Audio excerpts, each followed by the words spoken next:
Guys, graduation na. Ang bilis ng panahon, no? Kayo ba, anong plano niyo sa buhay pagkatapos nito? Ako? Gusto ko mag-cruise. Matagal ko ng pangarap yun. Ako, gusto ko rin muna mag-apply sa mga hotel. Kaso, sa Calabarzon muna. Pero alam nyo ako, baka mag-apply muna ako sa Manila. Baka kasi may big opportunities doon. Ako, baka pumasok sa seminaryo. Seryoso? Hindi, joke Papari lang. ka? Joke lang, pero hindi ko pa alam kung ano eh. Basta naguguluhan pa ako. Ha? Nung papari ka? Hindi, joke lang. Joke lang, pero mali mo, di ba? Mali mo, ito na yung calling ko. No? So, yun. So, ikaw, Lauren. Ako, buong college, nagtatrabaho na ako. Kaya, after graduation, gusto ko muna magpahinga. Kahit isang buwan lang, kahit pa paano, makapagpahinga naman ako. Ay, negabog ka. Same tayo. Mag-apply ka na rin, May. Bane, decision ka? Ikaw, Hazel. Ako, gusto kong mag-manager. Huy! Ako, plano ko mag-abroad. Doon ko plano mag-work. Ay, second naman ako.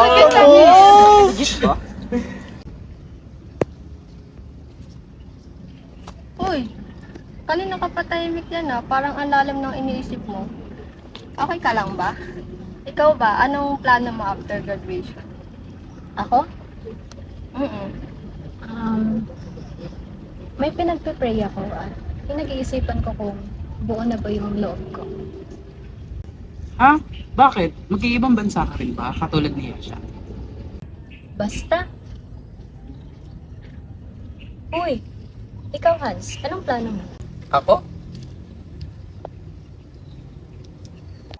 Ako, gusto ko sanang sabihin sa'yo na pagkatapos ng huling taon natin sa kolehiyo, gusto kong malaman mo na gusto kita.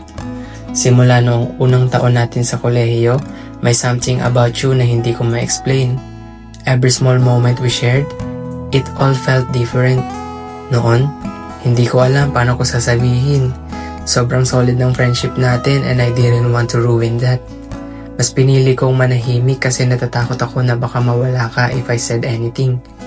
Pero habang tumatagal, I realized that I really just have to take a risk. I never know what could happen if I don't try. Kahit natatakot, I feel like this is something I have to do. Because keeping it inside is starting to feel wrong. I want you to know na special ka sa akin and maybe someday we'll understand why I had to wait this long hanggang ngayon.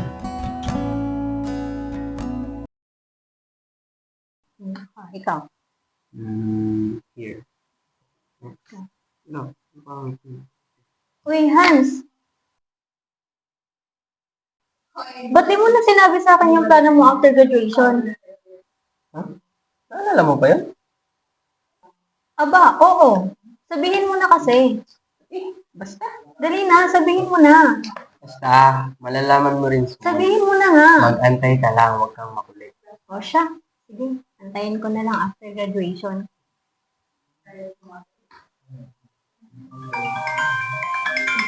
Wait lang nga, sasagutin ko lang kaibigan. Hello? Okay. Sige. Magpapaalam lang ako.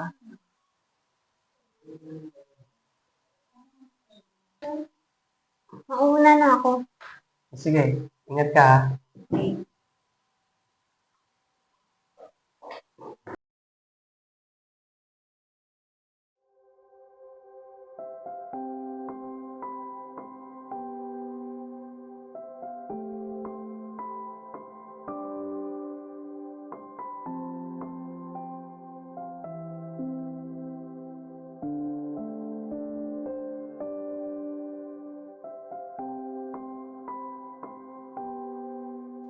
Lord, matagal ko na po itong dinadala sa inyo.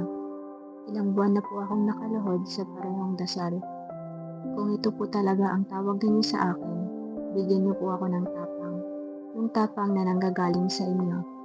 Yung tapang na kahit mahirap ang daan, hindi ako uurong dahil alam kong hawak ninyo ang kamay ko. Lord, bahala na po kayo. Alam ko pong hawak niyo ang buhay ko. Kung ano man po yung plano niyo para sa akin, kahit hindi ko po naiintindihan sa ngayon, kahit nakakalito, tinatanggap ko po. Kung saan niyo akong gusto dalhin, doon po ako susunod.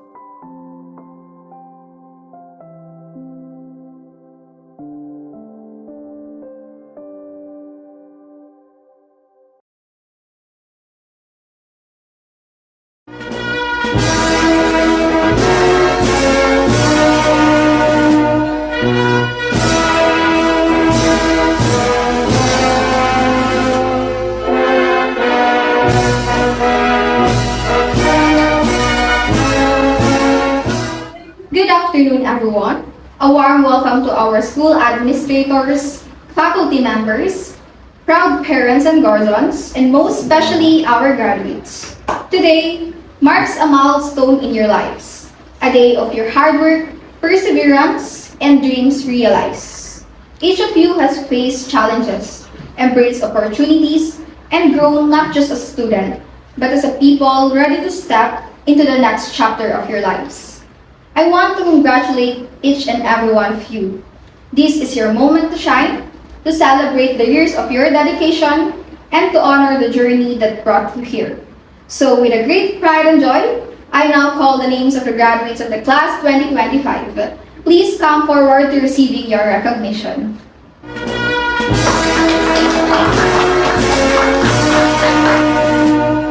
Grijalvo Maria Yesha Nicole.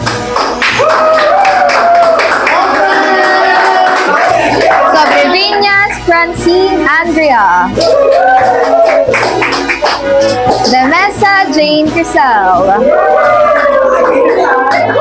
Soriano Noren. Caorte Noreen. De la Cruz Kervin Luis. Pusha Aaron. Monte Alta Jomar. Kalya Yusef Hans. Regalado Mike.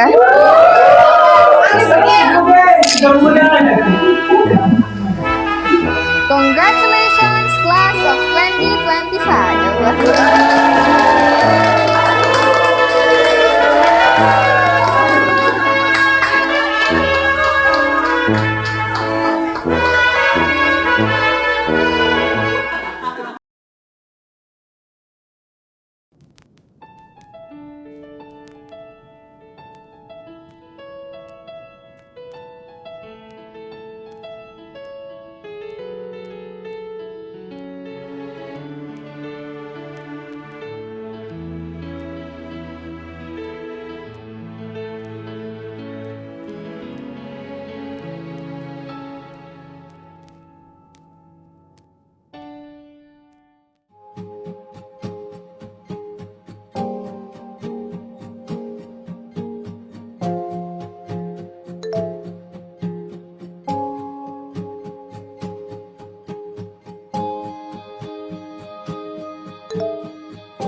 Ay, salamat at pumunta ka. Alam mo, ayoko nang patagalin to. Gusto ko nang sabihin at aminin sa'yo na, Noreen, gusto kita. Naalala mo nung nasa park tayo? Tinanong niyo ako kung anong plano ko after graduation. Hans, magmamadre ako. Matagal ko nang napag-isipan ko na gusto ko sa iyo ibenta. Matapos ang graduation, alam kong ito na talaga ang calling ko. Matapos ang pag-uusap namin ni Nurin, tinanggap ko na lang kung ano ang desisyon niya. Hindi ko pwedeng hadlangan ang plano na inilaan sa kanya ng Diyos. Kasi alam kong dito siya sasaya at ito ang tamang landas para sa kanya. Sometimes, love is about letting go. Letting the person follow their path even if it's not the path you imagine for them. Kahit masakit, natutunan ko rin na happiness is seeing the people you care about flourish, pursue their dreams, and live their callings. Pabili nga po, ano yan? Isang alak pong Bombay. Bombay? Tsaka po chicheria. Ano chicheria? Cracklings na lang po. Cracklings? Tsaka ano pa? Okay na yan. Yung Bombay, tsaka Polish at tsaka cracklings. Bombay. Bali, 100 lahat.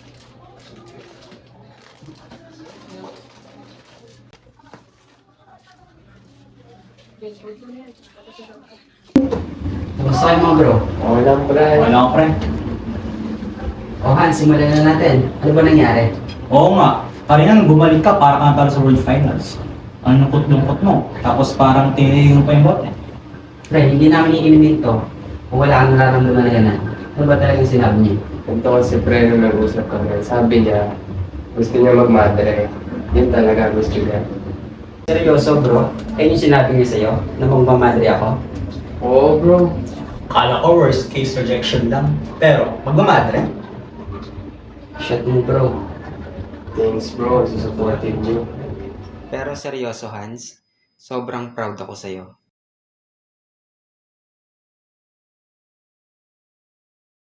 Alam niyo yung feeling na ang tagal mo tinago, ang tagal mo nag-ipon ng lakas ng loob, pero in the end, wala ka pala talagang part sa buhay mo. Hindi lahat kayang gawin yung mga ginagawa mo. Yung harapin yung totoo. Kahit na mahirap.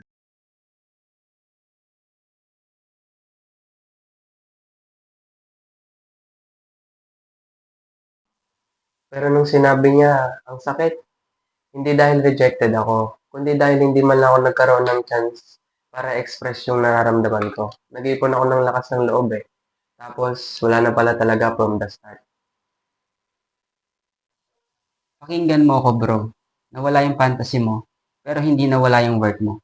Hindi ka nagkulang, hindi ka late, at higit sa lahat, hindi ka natalo. Nauna lang siyang hanapin si God.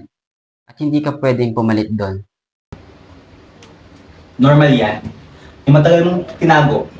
Pero ngayon, nasabi mo na final. Pero, hindi ikaw talaga yung gusto niya sa future. Exactly.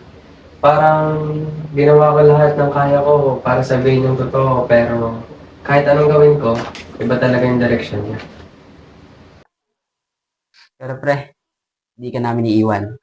Kung kailangan mo uminom, gino pa tayo. Oo nga bro. Kahit mag-iyakan pa tayo dito. Dito lang kami. At kung kailangan mo naribang, joke lang. Pero seryoso pre, nandito kami para sa'yo. Oo nga pre. Dito lang kami.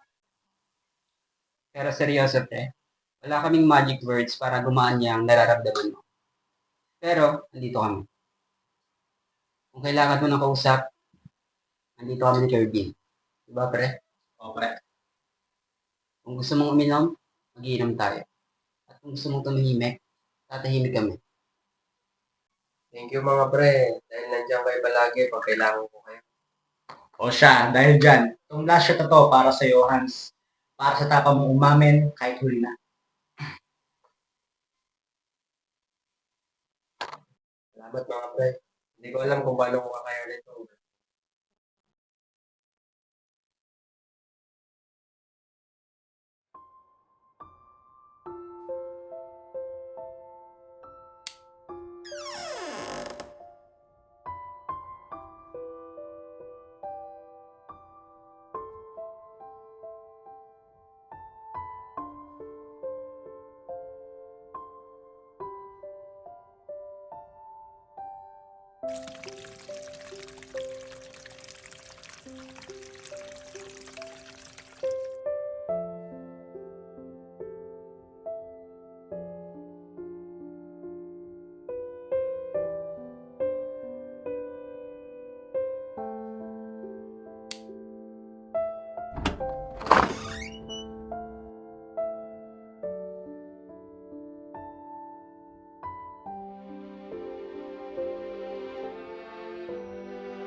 Minsan, may mga kwento na hindi man lang nakarating sa unang pahina. Yung tipong hindi pa nga nagsisimula, natapos agad, hindi pa nga naging as, wala na. Pero ganun yata talaga ang buhay minsan, no? Some people enter your world para lang gisingin ka, hindi para samahan ka. Nakakatawa kasi I plan so many moments sa utak ko. Yung perfect timing, perfect confession, perfect everything. Pero life doesn't really care about your perfect scenes. At the end of the day, masasulat mo lang talaga kung ano yung itinadhana para sa'yo. She wasn't mine, she was never mine. Maybe some stories don't begin not because you weren't enough, but because they were never meant to stay in your life for long. And that's the part that hurts. Yung alam mong kaya mo siyang alagaan, mahalin at intindihin. Pero hindi naman ikaw yung pinili ng tadhana para sa luna yun sa buhay niya. At baka ganun nga yun. Some stories end early para matuto kang magsimula ulit.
Kala namin hindi ka nalalabas eh. Tagal mong nasa loob.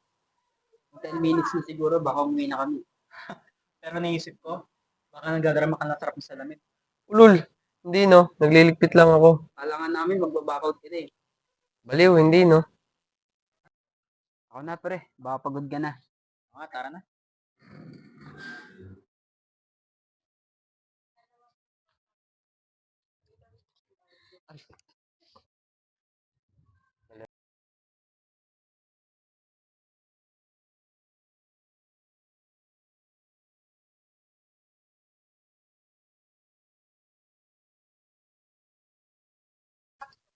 Tsaka pre, sure ka na ba na hindi ka na magpapaalam sa iba?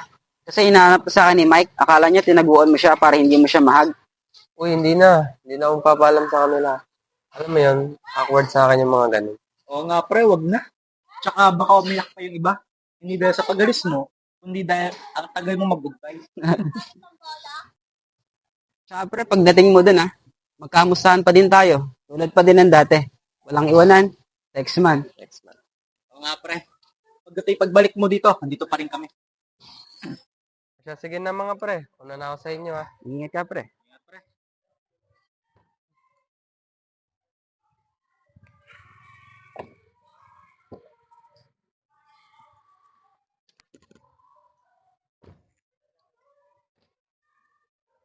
Mga pre, salamat sa inyo ha. Ingat.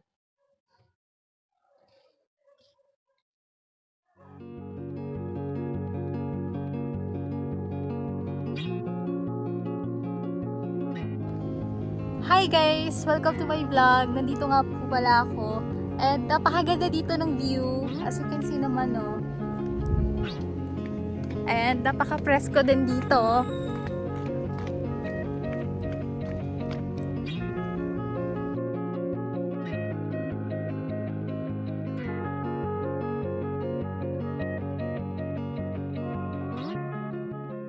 Excuse me, alam kong napakaganda ng view, pero bakit parang ang lalim ng iniisip mo? Anong iniisip mo? Wala. Just reflecting lang sa lahat ng nangyayari. Nakaka-amaze lang.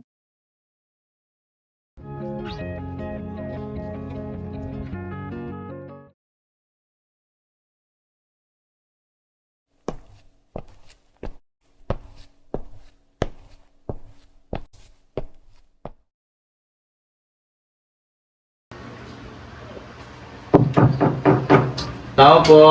Sandali lang! Oh Hans, ikaw pala yan. Tita, paano po? Sige, pasok ka muna dito. Maupo ka muna. Tatanungin ko lang yung tito mo, ha? Pa! Nandito si Hans. Oh, Hans. Alam ko, may trabaho kayo na. Opo. Este po, may sasabihin po sana ako sa'yo. Sige. Ano yun? Parang malalim yata. Mahigit 1 taon na po ako dito. At sa panahon yon, maayos po ang naging turing niyo sa akin. Kayo po, si Nay Joy may at ang anak niyo po. Kaya nagpapasalamat po ako dahil malaking tulong po yun sa akin. Gusto ko pong hingi ng kamay ng anak niyo. Gusto ko po siyang pakasalan.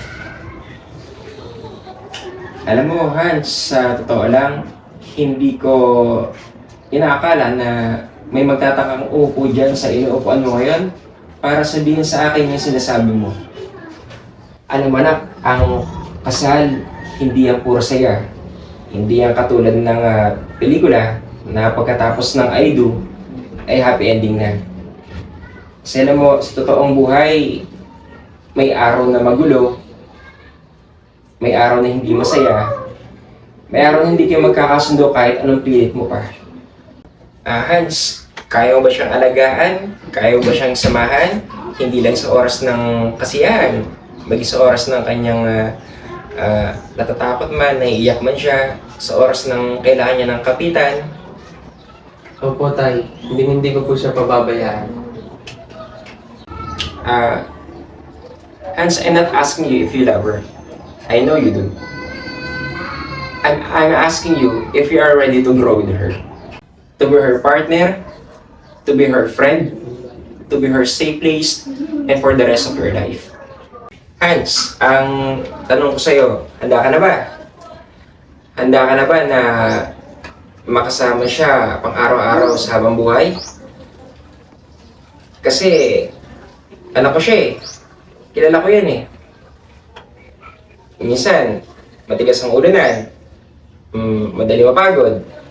Pero mabait naman yan, mapagmahal, at mahalagang anak. Anak namin siya eh, at mahal namin siya ng buong buo.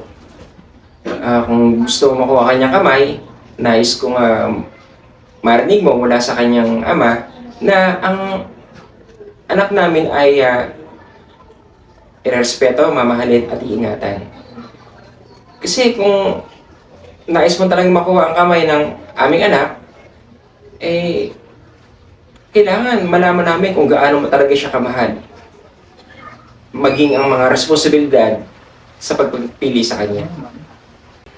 Opo, Tay. Handang-handa po. Gusto ko po siyang piliin araw-araw no matter what the day looks like. Mahal ko po ang anak niyo.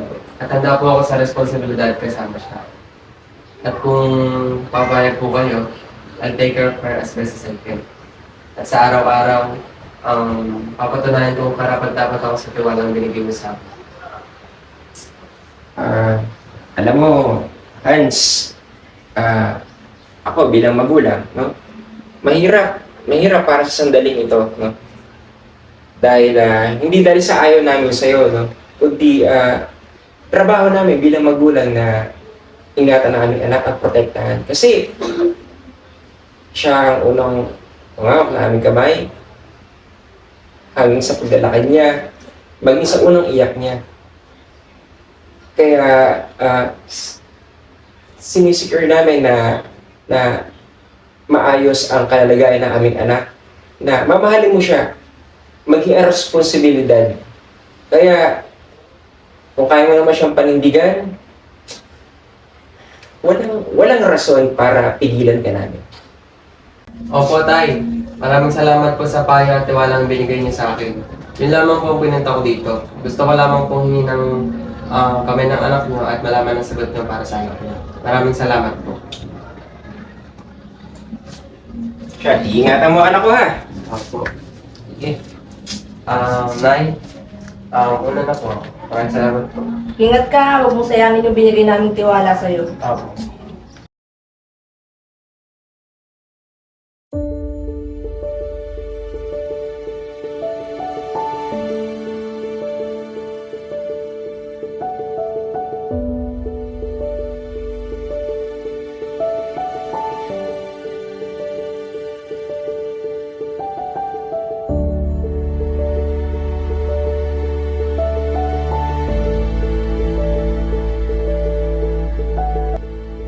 now, I can honestly say I'm happy.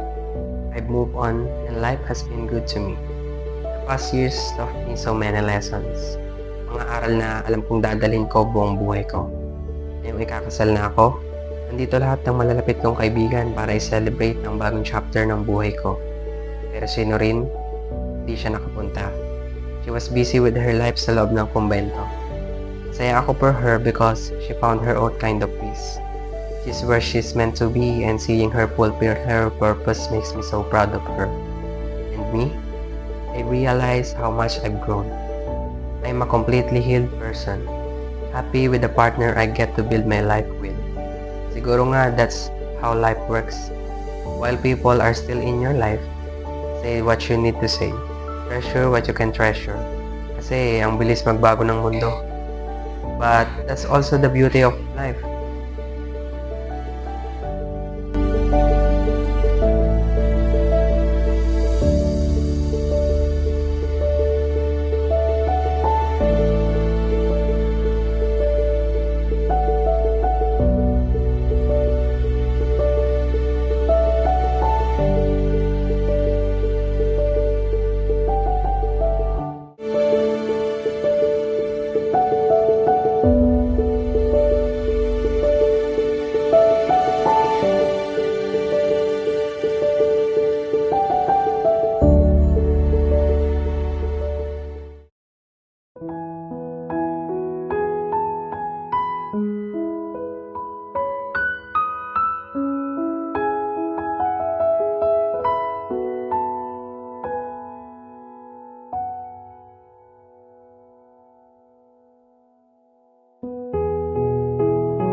Diyos na Ama, Ikaw ang lumikha ng lalaki at babae.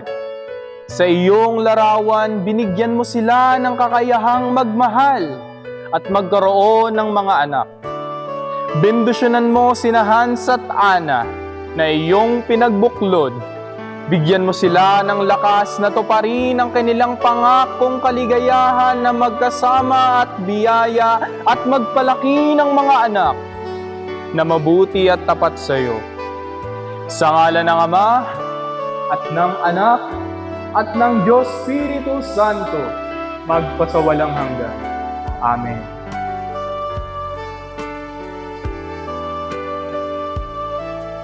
Hans, handa mo bang tanggapin si Ana bilang iyong asawa, na mahaling natigalang siya sa lahat ng oras, sa kaligayahan at kalungkutan, sa kalusugan at karamdaman, at handa sa kamatayan? Yes, Papa. Ikaw naman, Ana, handa mo bang tanggapin si Hans bilang iyong asawa, na mahaling at igalang siya sa lahat ng oras, sa kaligayahan at kalungkutan, sa kalusugan at karamdaman, at pawang kamatayan lamang ang makapaghihiwalay sa inyo? Ang singsing ay sumisimbolo ng inyong walang hanggang pag-ibig at pangako. Ihahandog natin ito sa Diyos para mabendisyon.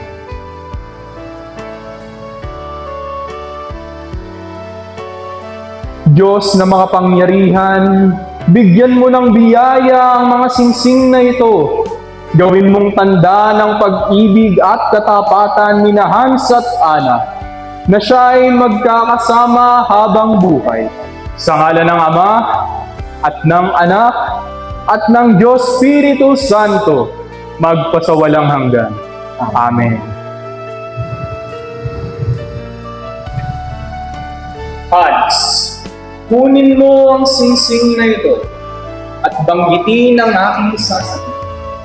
Ang singsing na ito Ang singsing na ito ay tanda ng aking walang hanggang pag-ibig ay tanda ng aking walang hanggang pag-ibig at pangako sa ngalan ng Ama sa ngalan ng Ama at ng Anak at ng Anak at ng Diyos Espiritu at Santo. ng Diyos Espiritu Santo. Amen. Amen. Ikaw naman, Ana, kunin mo ang singsing na ito at ulitin ang aking sasabihin. Ang singsing na ito Ang singsing na ito ay tanda ng aking walang hanggang pag-ibig ay tanda ng aking walang hanggang pag-ibig at pangako at pangako sa ngalan ng Ama sa ngalan ng Ama at ng Anak at ng Anak at ng Diyos Espiritu Santo. at ng Diyos Espiritu Santo. Amen.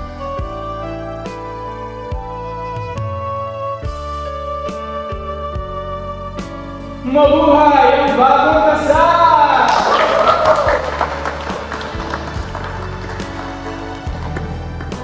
Hans, maaari mo nang halikahan ng iyong asawa.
Si Norin, natupad niya ang pangarap niyang maging isang madre.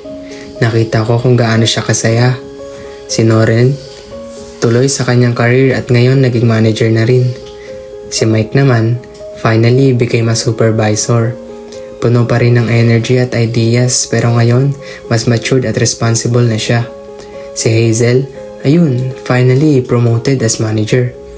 Si Yesha naman, she finally went abroad after 5 months nung nakagraduate kami to follow her dreams.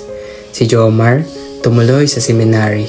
Si Kervin at Francine, natupad nila yung pangako nila sa sarili, ang magtrabaho sa isang 5-star hotel. Si Aaron, nagpunta sa Manila at naging manager din sa isang sikat na hotel. Si Jane, nasa barko na, living her dream, exploring the world. Pabili po ng alaalang masaya, panghimagas ko sa buhay at siyang aking pahinga. Pabili po ng relos kahit wala ng baterya, nang dumungaw lang muli ang nalimutang pahina. Pwede bang pautang muna ng tahol ng aso namin matagal? Tagal ko nang hindi nakakapiling. Pabili po sa tindahan ng mga alaala.